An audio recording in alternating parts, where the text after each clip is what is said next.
Welcome to class. Today we will go through a 15-item review for our Quarter 1 health topic, healthy and positive sexuality.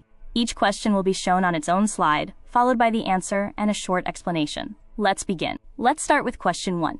Read the question and the 4 choices carefully, then choose the best answer. Here is question 1.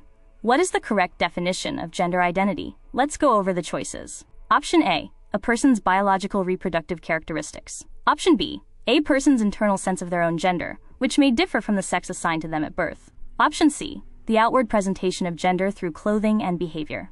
Option D, a person's romantic or sexual attraction to others. Take a moment to think it over before we check the answer on the next slide. Now let's check our answer. The correct answer is B. Gender identity is a person's internal sense of their own gender, which may be different from the sex assigned to them at birth. Choice C is close, but that actually describes gender expression, which is about outward presentation, not internal sense. Question 2. Think about how our lesson defined sex and gender differently. Here is question 2. Which statement best distinguishes sex from gender? Let's go over the choices. Option A, sex refers to social roles. Gender refers to biology. Option B, sex and gender are simply 2 words for the same idea. Option C, sex refers to biological and physiological characteristics. Gender refers to the social roles, behaviors, and activities dictated by society. Option D, sex only applies to males, while gender only applies to females. Take a moment to think it over before we check the answer on the next slide. Now let's check our answer. The correct answer is C. Sex is biological and physiological, while gender is about the social roles and behaviors society assigns. Choice A is a trap answer, because it swaps the 2 definitions around. Question 3. This one is about a vocabulary term we unlocked at the start of the lesson. Here is question 3. What does the acronym SOGIE stand for? Let's go over the choices. Option A, sexual orientation, gender identity, and gender expression. Option B, society's outlook on gender identity and equality. Option C, sexual orientation, gender inclusivity, and equality. Option D, social origins of gender identity and expression. Take a moment to think it over before we check the answer on the next slide. Now let's check our answer. The correct answer is A. SOGI stands for sexual orientation, gender identity, and gender expression. The other options rearrange similar words, but don't match the actual definition from our vocabulary list. Question 4. Remember our gender matchup Venn diagram activity. Apply what the overlapping section represented. Here is question 4. During the Venn diagram activity, students placed washing dishes and riding a bike in the overlapping middle section shared by both circles. This best demonstrates which idea. Let's go over the choices. Option A, gender roles are fixed permanently by biological sex. Option B, some roles and activities are shared by both males and females, rather than being sex-specific. Option C, gender expression has no connection to gender roles at all. Option D, sexual orientation determines which roles a person performs. Take a moment to think it over before we check the answer on the next slide. Now let's check our answer. The correct answer is B. Roles placed in the overlap are shared by both males and females, showing that many roles are not sex-specific. Choice A is the opposite conclusion the activity was meant to teach. Question 5. Apply the vocabulary clue to identify the correct term. Here is question 5. A student describes a classmate as someone who is physically, romantically, and/or emotionally attracted to more than one gender, without needing to have had experiences with each gender to identify this way. Which term applies? Let's go over the choices. Option A, asexual. Option B, heterosexual. Option C, bisexual. Option D, transgender. Take a moment to think it over before we check the answer on the next slide. Now let's check our answer. The correct answer is C, bisexual. That description matches our vocabulary challenge definition exactly.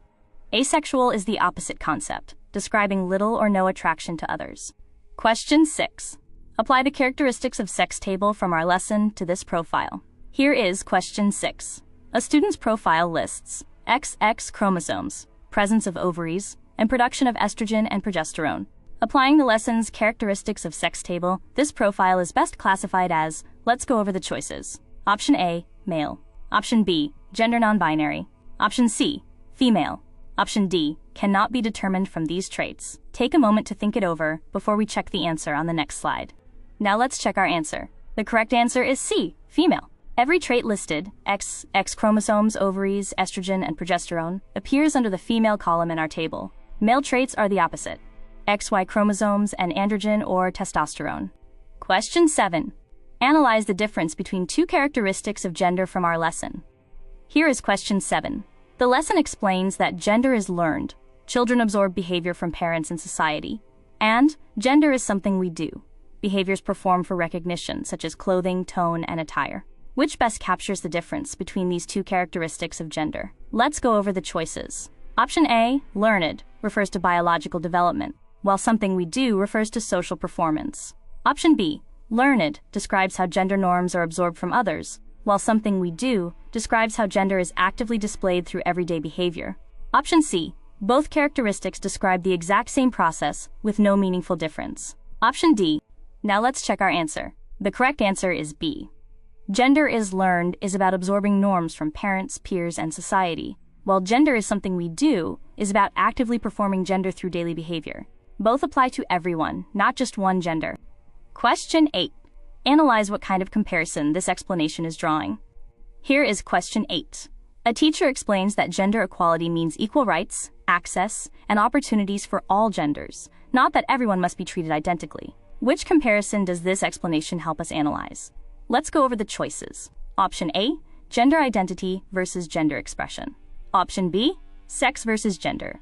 Option C, gender equality, fairness in access and rights, versus uniform, identical treatment. Option D, sexual orientation versus gender orientation. Take a moment to think it over before we check the answer on the next slide. Now let's check our answer. The correct answer is C. This explanation is analyzing the difference between gender equality, which means fairness in rights and access, and simply treating everyone identically, which is not the same thing.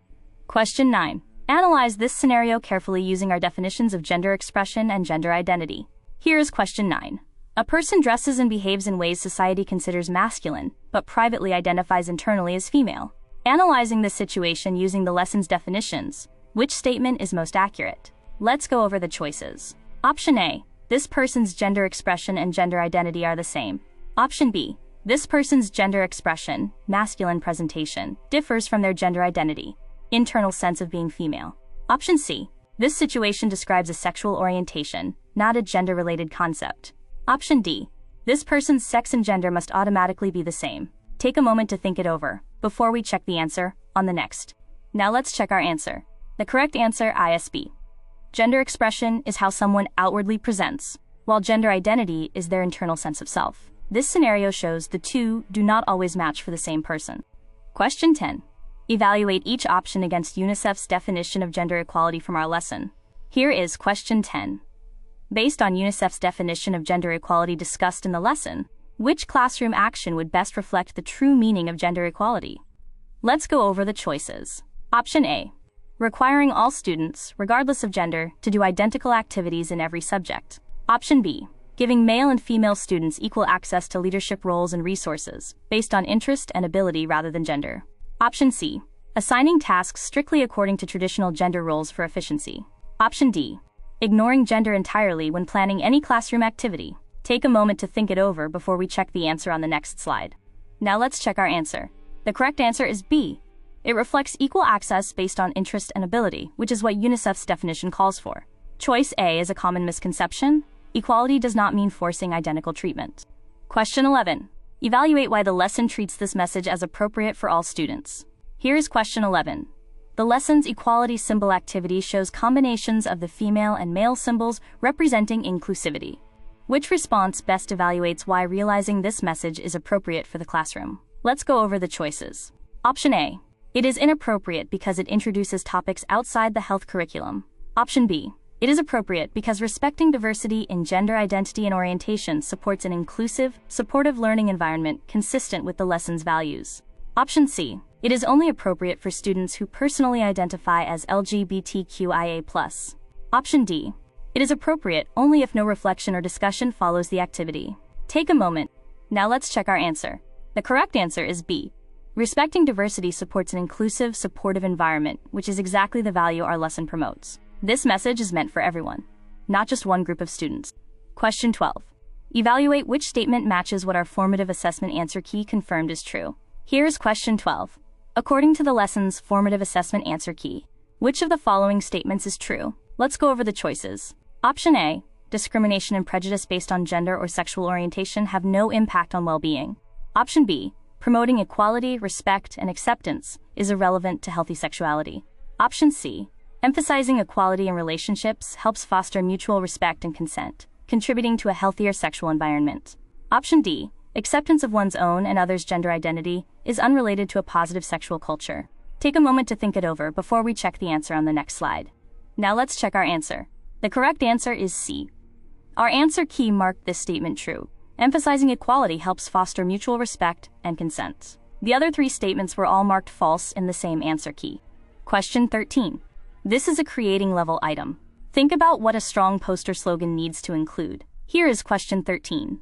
A group is designing a poster for the Gender Diversity Awareness Poster Campaign. Based on the rubric's emphasis on content, creativity, and visual appeal, which slogan would best fulfill the activity's purpose?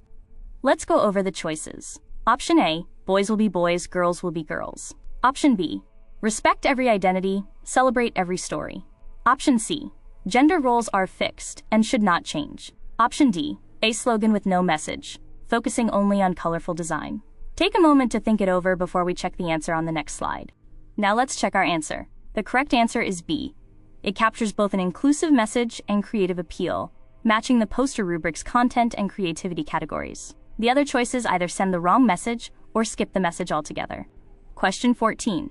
Another creating level item? Check each option against all four guiding questions from the activity. Here is question 14.